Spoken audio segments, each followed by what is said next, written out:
Hello दोस्तों, ज्ञान की बातें चैनल में आपका बहुत बहुत स्वागत है।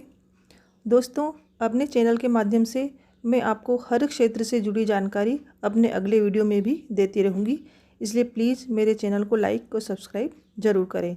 दोस्तों, आज मैं आपको निर्जला एकादशी व्रत के बारे में संपूर्ण जानकारी दे रही हूँ। अगर आप संपूर्ण जानकारी प्राप्त करना चाहते हैं तो प्लीज़ पूरा वीडियो देखिएगा। अगर आप वीडियो को थोड़ा सा भी स्किप कर देते हैं तो कुछ अति महत्वपूर्ण जानकारी से आप वंचित रह जाएंगे। इसलिए दोस्तों प्लीज़ वीडियो को पूरा देखिएगा। दोस्तों, अगर आपको मेरा वीडियो अच्छा लगता है तो प्लीज़ लाइक और सब्सक्राइब ज़रूर करें और मेरे वीडियो को शेयर भी ज़रूर करें। चलिए दोस्तों, शुरू करते हैं। हिंदू धर्म में एकादशी तिथि का विशेष महत्व है। हर माह में 2 बार एकादशी व्रत रखा जाता है। निर्जला एकादशी को सभी 24 एकादशी तिथियों में सबसे अधिक शुभ व पुण्यकारी बताया गया है। इसलिए जो लोग पूरे साल की एकादशी नहीं कर पाते हैं, उन्हें इस व्रत को रखने से सभी एकादशी व्रतों के बराबर पुण्य की प्राप्ति होती है। इस दिन कुछ लोग बिना खाए व बिना जल पिए व्रत रखते हैं। एकादशी तिथि भगवान विष्णु को समर्पित मानी गई है। इस दिन माँ लक्ष्मी व विष्णु भगवान की पूजा की जाती है। दोस्तों, अब मैं आपको इसके शुभ मुहूर्त के बारे में बता देती हूँ। ज्येष्ठ शुद्धि एकादशी को निर्जला एकादशी व्रत रखा जाता है। दोस्तों, इस साल इसकी 2 तिथियां मानी जा रही हैं, इसलिए इस साल लोग असमंजस में हैं कि किस दिन व्रत रखा जाए। दोस्तों, एकादशी तिथि 10 जून को सूर्योदय के बाद सुबह 7:25 पर लग रही है और ये अगले दिन 11 जून को शाम 5:45 बजे तक रहेगी। दोस्तों, कोई भी तिथि पंचांग के अनुसार अगर सूर्योदय से पहले लगती है तो उसे उदया तिथि कहते हैं और सूर्योदय के बाद लगने वाली तिथि अगले दिन की मानी जाती है। एकादशी 10 जून को सूर्योदय के बाद 7:25 पर शुरू हो रही है, इसलिए इसे उदया तिथि नहीं माना जाएगा। इसलिए एकादशी का व्रत उदया तिथि यानी 11 जून को करना ही उत्तम है और देव कार्यों की तिथि उदया तिथि से ही मानी जाती है।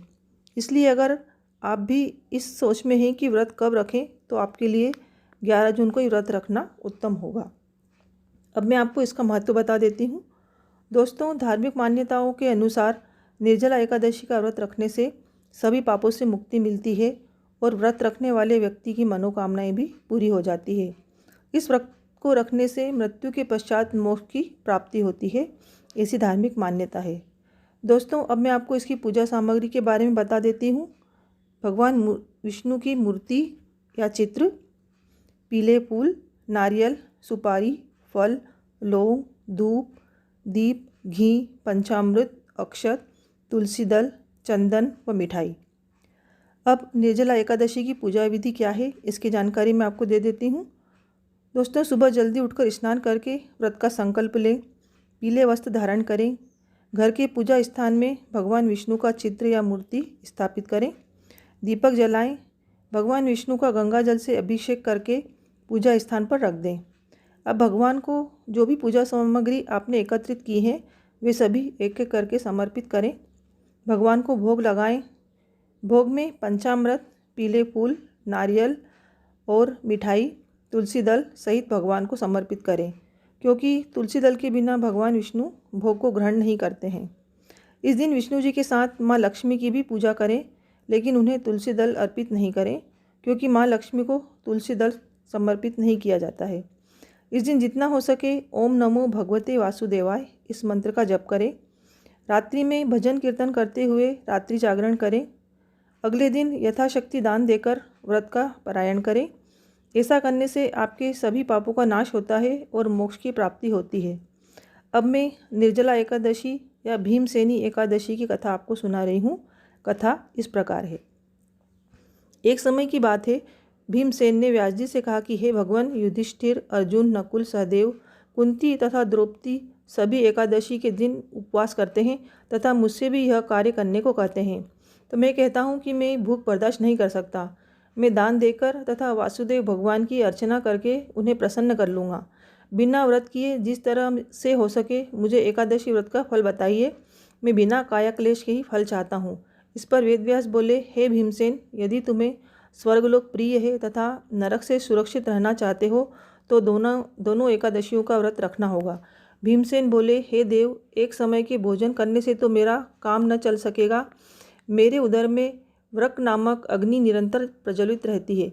पर्याप्त भोजन करने पर भी मेरी क्षुधा शांत नहीं होती है।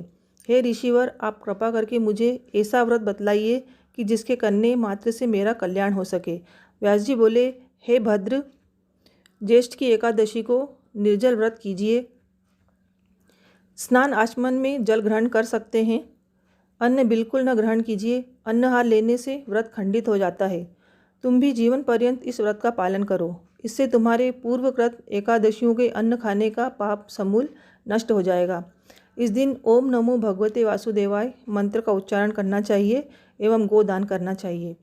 व्यास आज्ञा अनुसार भीमसेन ने बड़े साहस के साथ निर्जला का यह व्रत किया, जिसके परिणाम स्वरूप प्रातः होते होते वे संज्ञाहीन हो गए। तब पांडवों ने गंगाजल, तुलसी, चरणामृत प्रसाद देकर उनकी मूर्छा दूर की। तभी से भीमसेन पाप मुक्त हो गए, इसलिए इसे भीमसेनी एकादशी भी कहा जाता है।